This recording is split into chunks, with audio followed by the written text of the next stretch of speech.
బట్టి గారు, వెంకటరెడ్డి గారు, అలాగే సురేష్ గారు, తర్వాత జీపీ సురేష్ గారు, పిపి రాజేశ్వర రెడ్డి గారు, దయాకర్ రెడ్డి గారు, సోదరులారా, మా మెట్రిల్ చేసిన ఆనందగౌడ్ గారు, సుధీర్ గారు, చాలామంది చాలామంది పరిచయిస్తున్నారు. ఇక్కడ మీ అందరికీ నేను అంటే ఒకటి రెండు సార్లు ఇక్కడ రావడం జరిగింది, మీ అందరినీ కూడా కలవడం జరిగింది, ఇంతకుముందు కూడా ఆకాశపరంగా కూడా.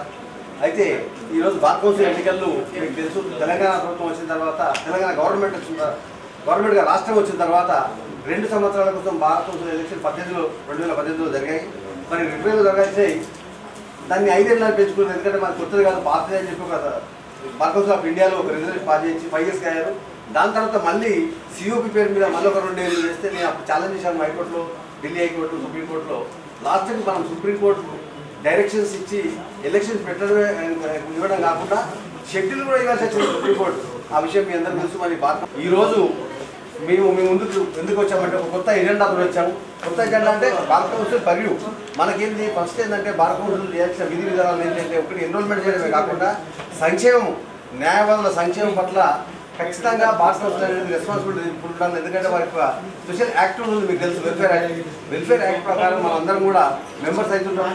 ఫస్ట్ మనం ఎన్రోల్మెంట్ కాలంలో కూడా ఇప్పుడు 50, 60, 70 వేలు పెట్టి కూడా ఈరోజు ఏదో రిలాక్సేషన్ చేశారు వితౌట్ అమెండింగ్ ద రూల్. దాని ప్రకారం కూడా అంటే మనం అందరం కూడా వెల్ఫేర్ యాక్ట్లో కూడా సభ్యులం. మరి మీకు తెలుసు మన అమౌంట్ ఎంత కడుతున్నాం అనేది ఒకటి 250 కాంపిటీషన్ రూపాయలు 250 చేశారు. చేసినప్పటికి కూడా దీంట్లో ట్రాన్స్పరెన్సీ లేదు. ఎంత అమౌంట్ వస్తుంది, ఎంత పోతుంది, దేనికి ఖర్చు అవుతుంది లేకుండా ఓన్లీ డెత్ బెనిఫిట్స్ మాత్రం 6 లక్షల నుంచి 10 లక్షలు చేశాను వాళ్ళు అనౌన్స్ చేశారు. మరి మీకు తెలిసి ఈరోజు డెత్ అనేది అది last end of the life advocate life. దాని తర్వాత వచ్చే అమౌంట్ ఓడిపోతుందో కూడా మనకు తెలియదు.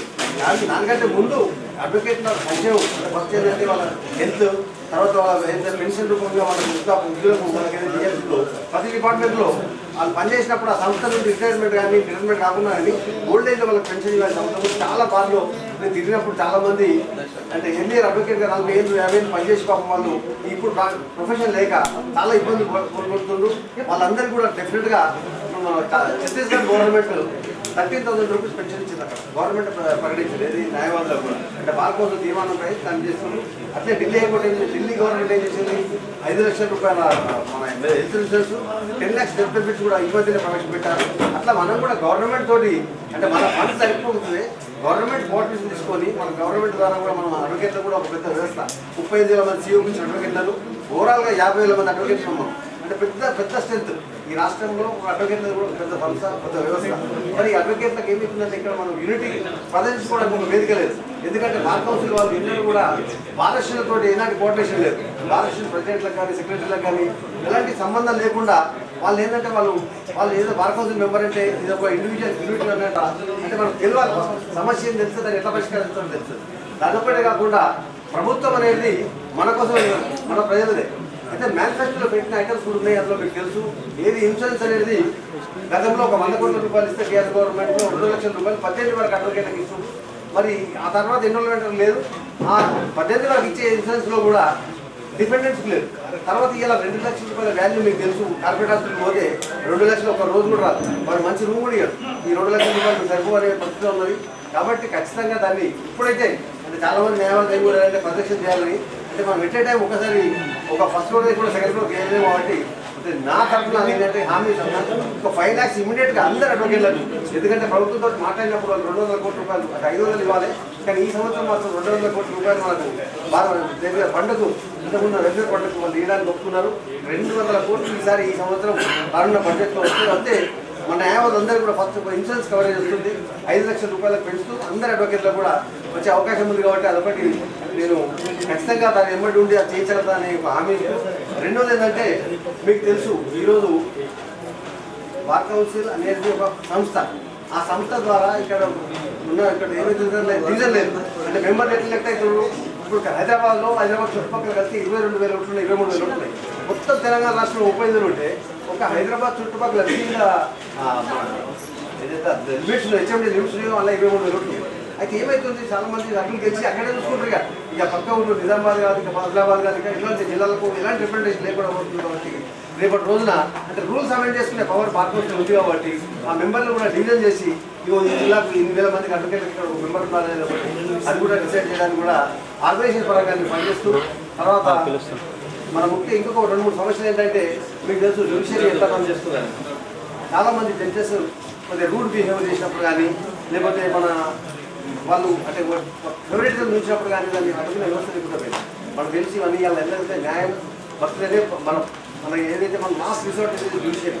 ఎందుకు పడితే గవర్నమెంట్ చేసినా ఎనీ డిపార్ట్మెంట్ ఏదైనా అకృత్యాలు చేస్తే అందరూ కూడా కోర్టుకి వస్తారు. మరి కోర్టుకు వచ్చినప్పుడు కోర్టు కూడా కరెక్ట్ లేకపోతే ఏంటంటే వాళ్ళకి నమ్మకం పోతుంది. నమ్మకం పోయిన డెమోక్రసీకి చాలా కష్టం కాబట్టి దాంట్లో కూడా మనందరూ కూడా యాక్టివ్గా పాత్ర తీసుకోవాలి. రామారావు గారు మిత్రులు అక్కడ ఉంటున్నారు ఇంకా వారు కూడా పాపం చాలా విషయాల మీద కొట్లాడుతుంటారు ఆర్టీఐ ద్వారా అట్లా ఇట్లా. అంటే అలాంటి మనం ఏదైతే అడ్వకేట్ల ఉన్నామో గతంలో చట్టసభల్లో ఎంతమంది 30% ఉండేది ఇలా 7% పడిపోయింది. అంటే ఒకప్పుడు అడ్వకేట్ నుండి ఇలా ఇండస్ట్రియలిస్టులు ల్యాండ్ మాఫియాలు రాజకీయాలకు వచ్చి అసలు మనం లాగాల గురించి కానీ లాస్ట్ తెలియకుండా చట్టాలు చేయడం వల్ల చాలా ఇబ్బందులు వస్తున్నాయి. మరి చాలా మంది యువ న్యాయవాదులు ఎదుర్కొన్న సమస్య ఏంటంటే ఈ 41A వల్ల మొత్తం బెయిల్స్ అనేది ట్రాన్స్పోర్ట్లో లేకుండా పోయింది. అయితే దాన్ని అమెండ్ చేస్తూ 35ని 5 సంవత్సరాలు అనేక 30 గుంటాలు ల్యాండ్ ఇచ్చాము ఇక్కడ మన మనకు. కాబట్టి దాన్ని పెంచి ఖచ్చితంగా అక్కడ ఒకటి మన గెస్ట్ హౌస్ అడ్వకేట్ ఇక్కడికి వచ్చినప్పుడు ఎందుకంటే ఇప్పుడు రాజధాని పోతుంది బార్ కౌన్సిల్ కానీ హైకోర్టు కానీ ఇక్కడ పోయినప్పుడు చాలా మంది అడ్వకేట్ వస్తే మనం ఛాన్సలర్గా ప్రవేశిస్తుంది. కాబట్టి ఒక ఢిల్లీలో ఉన్నటువంటి గెస్ట్ హౌస్ కూడా కట్టేయడానికి ప్రభుత్వం ఒత్తిడించి అది కూడా మనం ఒక డిసిషన్ తీసుకోవాల్సి వస్తుంది. దాన్ని కూడా ల్యాండ్ కూడా పెంచుకోవాలి. ఎందుకంటే జడ్జెస్ 100 ఎకరాల్లో జడ్జెస్ హౌజెస్కి ఒక 30 ఎకరాలు ఇచ్చారు. 42 పాటలకు 30 ఎకరాలు ల్యాండ్ ఇచ్చినటువంటి చాలా ఎక్కువ. అది ఎందుకంటే మనం ఎప్పుడైతే మనం అడ్వకేట్ అప్లికేషన్ ఢిల్లీలో ఉన్నట్టు మీకు తెలుసు సుప్రీంకోర్టులో చామరిచరంగా కోర్టు కట్టుకోమంటాం అంత స్ట్రాంగ్ అప్లికేషన్ అక్కడ. అంటే మనం కూడా యూనిటీ ఉంటే అప్లికేషన్ అనేది స్ట్రాంగ్ ఉంటుంది. ఎప్పుడైతే అప్లికేషన్ స్ట్రాంగ్ ఉంటే మనం బలంగా ఉంటామో డెఫినెట్గా వాళ్ళు ఖచ్చితంగా మన కోరికలను అమలుస్తారు. కాబట్టి సోదరారా మనకు న్యాయవాదుల సంక్షేమం చేయాలంటే కొంచెం మన ప్రభుత్వంతో సంబంధాలు ఉంది. వాటిని అంటే ప్రెషరైజ్ చేస్తామా కుదరకిస్తామా ఎంత చేస్తామా అనేది కానీ ఫండ్స్ తెచ్చుకోవాల్సిన బాధ్యత మనకి ఉన్నది. మరి ఆ ఫండ్స్ రావడం వల్ల మనందరికీ కూడా సంక్షేమము తర్వాత స్టైఫండ్ యువ న్యాయవాదులకు చాలామంది యువ న్యాయవాదులు ఈరోజు తెలుసు మీకు కొత్తగా ప్రొఫెషన్లకు వస్తే వాళ్ళకు బేసిల్ లేక అంటే బెయిల్స్ లేక ఇలాంటివి లేక ఇప్పుడు కూడా కొంత సీనియర్లు కూడా ఎక్స్ట్రా అమౌంట్ ఇవ్వలేకపోతున్నారు. కాబట్టి ఖచ్చితంగా మన ప్రభుత్వం తరఫున స్టైఫండ్ ఇవ్వాలి. ఇది ఎన్నికల మ్యానుఫ్యాక్చర్లో ఉంది కాబట్టి దాన్ని కూడా చేద్దామని హామీ ఇస్తూ ఇంకోటి అన్నిటికంటే ముఖ్యం ఏంటంటే అవైలబిలిటీ. ఇప్పుడు ఏంటంటే చాలామంది బార్ కౌన్సిల్కి ఏదైనా పని మీద వచ్చినప్పుడు అక్కడ చైర్మన్ కానీ మిమ్మల్ని కానీ అవైలబిలిటీ ఓన్లీ సెక్రటరీ స్టాఫ్ మీద డిపెండ్ అవుతారు. అట్లా కాకుండా కోర్ట్ అవర్స్లో అంటే మనం కోర్ట్ అవర్స్లో కానీ హాలిడే సాటర్డే కానీ వస్తే డెఫినెట్గా అక్కడ అవైలబుల్ ఉండడం మనకి ఏదైనా సమస్య వస్తే ఖచ్చితంగా దొరుకుతారనేది దానికి కూడా మేము ముందు అంటే మీ ముందు హామీ ఇస్తూ రేపటి రోజున ఎలక్ట్ అయితే ఖచ్చితంగా మీకు అవైలబుల్ ఉండి ప్రతిసారి ఇక్కడ వచ్చినప్పుడు మీకు మనం ఒక మెంబర్ను అలాట్మెంట్ చేస్తూ ఒక్కొక్క మెంబర్ జిల్లా చూసుకునేలా ఒక డివిజన్ ఆఫ్ వర్క్ చేసుకుంటే పోతే బాగుంటుందని చెప్పి అది కూడా చాలామంది పెట్టారు. దాన్ని కూడా ఖచ్చితంగా పాటిస్తామని తెలియజేస్తూ ఇంకొక విషయం ఏంటంటే మనకు ఈ రోజున మీకు తెలుసు ఇప్పుడు న్యాయవాద అంటే పోలీస్ స్టేషన్లలో లేదంటే క్లైమ్ ద్వారా ఏదైనా జరిగితే ఏంటంటే మన మీద అటాక్ జరుగుతుంది. మరి ప్రొటెక్షన్ డిమాండ్ ఉంది. అది యాక్చువల్గా protection welfare and protection act అని ఆల్రెడీ క్యాబినెట్ ముందుకు వచ్చినప్పుడు ఏమైతే వెల్ఫేర్ అనేది చట్టం చేయడం వల్ల డిమాండ్ అవుతుంది కాబట్టి అని చెప్పి దాన్ని సపరేట్ చేయమని చెప్పి క్యాబినెట్కి రిటర్న్ చేశారు. అది ఇప్పుడు వేరుపరిచి ఇంతకుముందు లాస్ట్ గారు మారడం వల్ల కొంచెం డిలే అయింది. అది ఇప్పుడు వెల్ఫేర్ యాక్ట్ ఏదైతే ప్రొటెక్షన్ యాక్ట్ వస్తుందో దాని ద్వారా కొన్ని ప్రొటెక్షన్ మాకు చాలా మంచి ప్రొటెక్షన్ ఉన్నాయో ఇంకా కూడా ఏదైనా యాక్ట్ బిల్లును మనందరికీ పంపారు. మరి మీకు వచ్చిందో నాకు తెలియదు. ముసాయిదా బిల్లు అన్ని కోర్టులకు పంపారు. అన్ని కోర్టుల నుండి మరి వాళ్ళ సూచనలు తీసుకొని ఈరోజు బిల్ తయారైంది. షార్ట్లీ ఇది కూడా వస్తుంది. కాబట్టి మీకు ఎలాంటి సమస్య ఉన్నా ఈరోజు నేను వచ్చింది మాత్రం అయితే ఎన్నికల సందర్భంగా వచ్చాను. నేను 86లో ఎన్రోల్మెంట్ అయ్యాను. 87లో ఎన్రోల్మెంట్ అయ్యి కరీంనగర్ జిల్లాలో ఫ్యాక్టరీ చేసి 2000 వరకు కరీంనగర్లో ఉన్నాను. అక్కడ ప్రెసిడెంట్గా పనిచేసిన అనుభవం ఉంది. జీపీగా అసిస్టెంట్ జీపీగా అవన్నీ కూడా పనిచేశాను. దాని తర్వాత 2009లో హైకోర్టు షిఫ్ట్ అయ్యి అసిస్టెంట్ సాలిసిటర్గా ఒక 4 years, తర్వాత హైకోర్టు ఉమ్మడి రాష్ట్రంలో 11 నుంచి 12 ప్రెసిడెంట్గా పనిచేశాను. తర్వాత తెలంగాణ హైకోర్టులో 21 నుంచి 22 కూడా ప్రెసిడెంట్గా పనిచేసి ఇప్పుడు గత 2 సంవత్సరాల నుంచి టీపీసీసీ లీగల్ చైర్మన్గా పనిచేస్తూ అంటే వివిధ న్యాయవాదులను వివిధ సంఘాలను న్యాయవాద మిత్రులను కలవడం జరుగుతుంది. కాబట్టి వారి సమస్యలన్నీ కూడా నాకు ఒక అది చెప్పాల్సిన అవసరం లేకుండా కూడా ఎందుకంటే రెగ్యులర్గా వింటూ ఉంటాం, ఇంటరాక్ట్ అవుతూ ఉంటాం, హైకోర్టులో ఉంటాం. కాబట్టి చాలామంది చాలా సమస్యలు వస్తారు. మాకు రిజిస్ట్రార్స్ కానీ జ్యుడిషియల్ రిజిస్ట్రార్స్ కానీ లేకపోతే హైకోర్టు జడ్జెస్ పోర్ట్ఫోలియో ఏజెన్సీ కానీ ఎక్కువ రెగ్యులర్ సంబంధాలు ఉంటాయి. కాబట్టి మనకి ఎలాంటి సమస్య వచ్చినా మీ అందరికీ అందుబాటులో ఉండి అవకాశం వస్తే డెఫినెట్గా మీ అందరికీ సర్వ్ చేయాలనే ఒక కోరికతోటి ఫస్ట్ టైం బార్ కౌన్సిల్గా పోటీ చేస్తున్నాను మెంబర్గా. ఇంతకుముందు నేను గతంలో ఎప్పుడు కూడా పోటీ చేయలేదు. ఇదే ఫస్ట్ టైం కాబట్టి మీ అందరి మద్దతు కోరుతూ, ఎందుకంటే మమ్మల్ని కూడా గెలిపిస్తే మేమందరం కూడా మీకు ఎట్లా పనిచేస్తామని కూడా తెలుస్తుంది. ఎందుకంటే ఒక వ్యక్తి గురించి తెలవాలంటే పదవి గురించి తెలవాలి, అదే ఫ్రెండ్షిప్ చూడాలి, లేదంటే పవర్ ఛానల్ చూడాలి, అప్పుడు మాత్రమే తెలుస్తుంది. కాబట్టి ఖచ్చితంగా మీ ప్రాథమిక ఓటు నాకు వేసి ఫస్ట్ 1 ఓట్లు నా ఫేవర్లో వేస్తే మీ అందరికీ ఎల్లవేళ రుణపడి ఉంటాను తెలియజేస్తూ, ఈ అవకాశం వచ్చిన ప్రజలందరికీ కొంచెం లేట్ అయింది నాకు బోధనలో, కాబట్టి ఈ అవకాశం ఇచ్చిన మీ అందరికీ ధన్యవాదాలు తెలియజేస్తూ ముగిస్తున్నాను. Thank you. రాజశేఖర రెడ్డి గారి గవర్నమెంట్లో గ్రాంట్ ఇచ్చేస్తారు. అలాగే ఇప్పుడు ప్రస్తుత సీఎం గారు వచ్చినాక 1 CR ఇచ్చారని తెలిసింది. అయితే మరి ఇంకా 60 crores పెండింగ్ ఉంది, కేసు పెండింగ్ ఉంది. అది ఏదైతే గవర్నమెంట్ పీపీస్ కానీ గవర్నమెంట్ జీపీలు కానీ ఏదైతే స్టాంపులు పెట్టారో ఆ డబ్బు ఇప్పుడు మనకి ఇచ్చేది ఉంది. అలాగే రాబోయే రోజుల్లో గవర్నమెంట్ నుంచి మరి సంవత్సరానికి 100 కోట్లైనా గ్రాంట్ తీసుకుంటే బాగుంటుంది అనేది ఈ సందర్భంగా తెలియజేసుకుంటూ ఇస్తా ఉన్నాను ట్యాక్స్ పైకి. అలాగే శంషుద్దీన్ గారు